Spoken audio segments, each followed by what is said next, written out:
Bamuktada, Manipuri wari tamina si YouTube channel vu yengbiri ba amati tabiri kutimukpu Hemchandra Soibam na taramna oksa bagaloina na noluk no kurumjari. Ngasi mayangi mafamda tahanjagadori ba wari asigi maming Thawai Mee Kouba. Hari ba wari asi hingliba natraga si krabakana amataga mari lainajde. Aibana wakalna sagatsaduna ijakhibane. Wari asi taba matamda akiba phawrabasu pumnamak wari ni khandokpiduna atopa matamda ningsingbigano. Wari asibu ivirakpa Bunao Mangang. Hauzik mayam punna amuk taminarsi Thawai Mee Kouba hariba wari asigi ahanba saru. Mosa khaba amadi santa makhoi ahum yamna luna tinajaba marupni. Khabana mosa hoida mosabu koudan sangai. Mamana koubudu taraduna thorai. Haima khaba nang oire aisu malena dikhaline. Nungdang sida amuk thajadaba kai leire changu magi kada leiramgani ima exam maya gi kainomta sum tanagi tawbane ho changu magi kada le hubane mosa table amada larik adumak paduna lei khabana lakpu koubudu khanghaudre khaba mosa gi famungda changlaga tapna phamthai khabana amu yamna tablapna mocha da kaurai mosa haifet khang kayang koire uholaudiene kadomdagi faujilaklino talle da vai Laika se para bucu basum hengkale. Nang di papa loirabo. Kadai dai noda nang na papa na bucu bani aina su papa dana. Watingang no kay lairage nungdang sida laki na suhana harakte. Hana haidradi lakya dro haise yung ni kayno. Hoida natia di haide dana. Ado maram amadi lairangani dana. Khaba na school bag amadagi lairik ama puthorai. Aduga tap na haire. Soisang sila ovai. Ayam na ngakpa ama laire. Wafam se thaza sikadai thazaro sikadai tawlere santa da su aina phone tawkhibane manga sima bo khoida chatle hayeng punse harakpane mosana mu haraklam adubu kari lairino exam ya sita wathi warengi laika pisalakanu ko ekona page mosa hogal aga manak changsilaga lairik tu yengi machinda Thawai Mee Kouba by Bunao Mangang horror gi wari rovai talhe ai favu kida khabana as nateba hangdolaga amukta introduction do hana pau kidorage ai sunoi mayanggo tanaraga try tawrisirana khal laklisine mosana mu haraklami bhai nangsidi onthokpa nangbu sida thajari ro haise khabana thajaramde haujikti thajarasu lairik sida karigumba kharadi leire yaure khange phare ngasidi ai chalage nang thajagera thajaroigera hayeng nungdang lakani try tawba chahapamo santa ibani gi ko wathidi nangsu asi hairaduna mosa leihawi khabasu chatkre nungdang chak toknaraba matung ichik chikpa matamni mosa lairik sum yenglambadagi khabana piramba lairik tu nungsitna matomta magi phamungda chena singdu sreset phaktorakpagi makhol tarai mosa haugattuna lairik tu tapna paikhatlaga phamungda phamthai makhumdo tapna hangdoi ahanbada iramliba aibagi warwaldo pai mamit khanglau lauthoi mosa ahan balai maiduda asumna irami lairik asi lighting maramda khara khangba thajaba mi khaktana pabiyu karigumba thajadaba mi oiragana lairik si mathangi chenadi chanbiduna hangdokpigino masida karyamnaduna hangdokpa tarabadi adongi thawai khakta manglaga tokkani wafamsi aiba aigi nakandagi akaknaba wafamsi thamjari mosa warol singdu parubadagi makha kari yauge haina yengingbana su koro kholi adumapu thajaba bakti oidabanina amuksu khanjanai wakhal nga hak khallaba matung laik tu makhum khumjille mon makha da hek insinbaga tan chanana maisu mutki mosa mai mutki baduda masadu khangi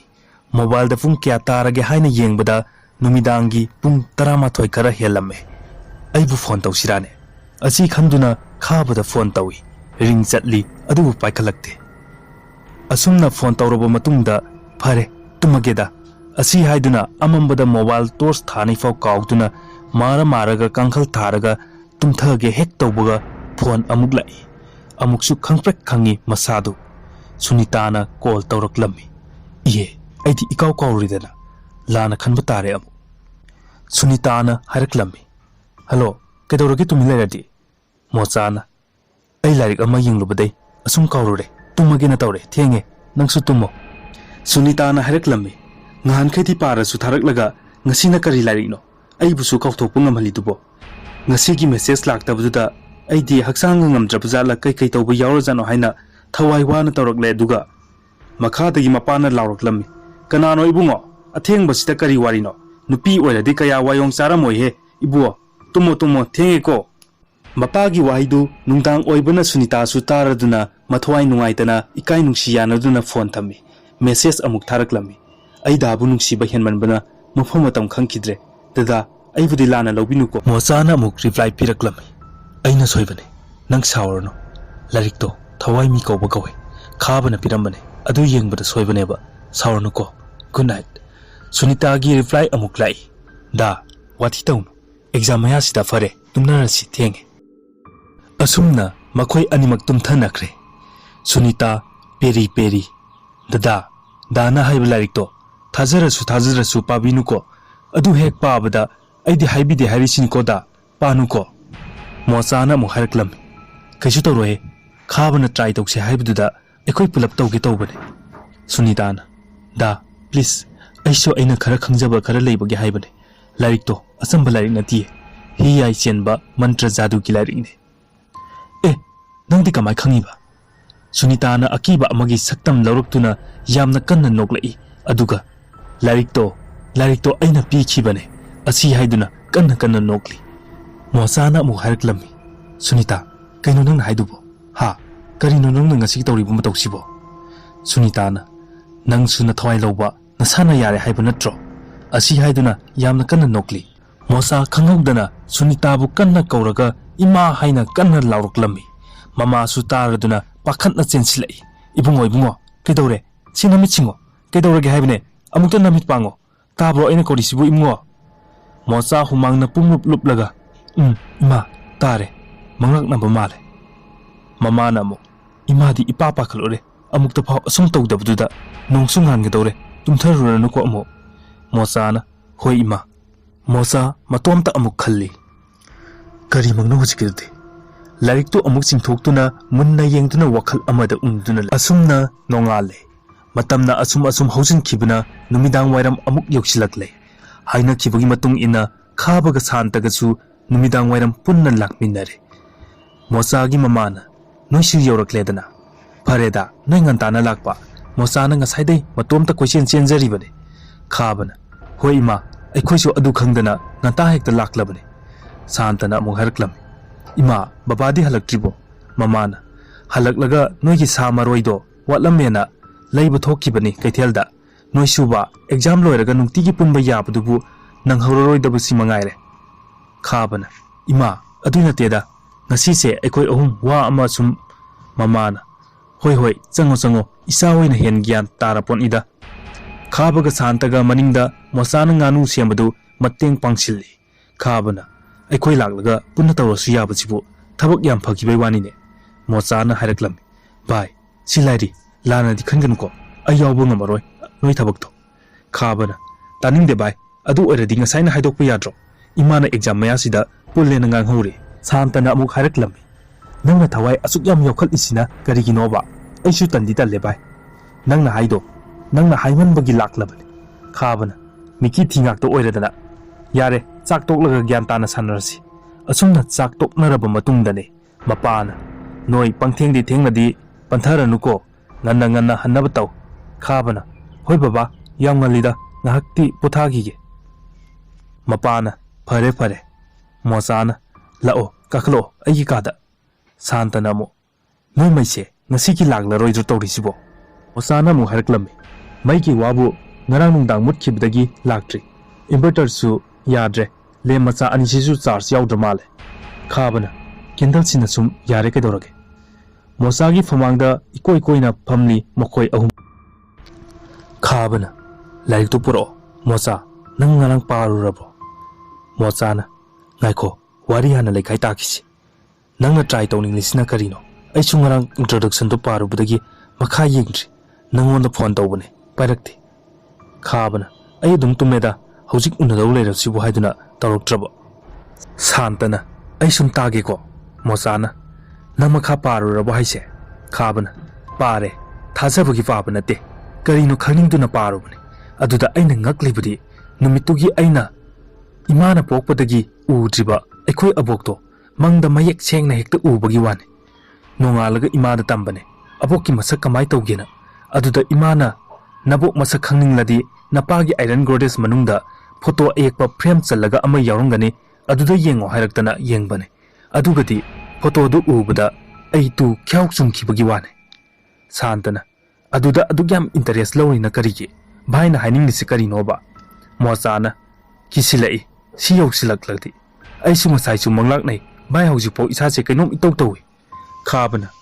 वारी मखा ताखो कैदौरगे मथंगी लैमाइदा यावरिसे अई हाइगे पारदसु ताबदी याइदना अतै करिसु नत्ते